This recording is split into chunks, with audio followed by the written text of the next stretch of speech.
அடுத்தவனை கழுவி கழுவி ஊத்தாதே.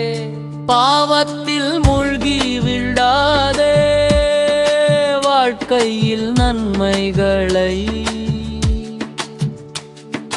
அதிகமா செய்து கபர் வாழ்க்கை காப்பாற்றிக் கொள்ள வேண்டும்.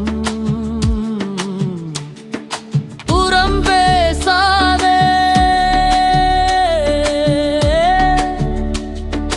புறம் பேசாதே.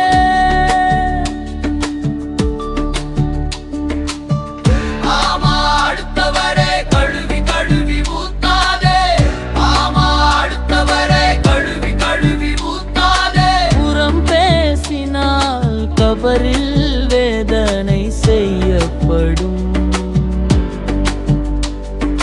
புறம் பேசினால் கபரில் வேதனை செய்யப்படும். அடுத்தவனை கழுவி கழுவி ஊத்தாதே, கழுவி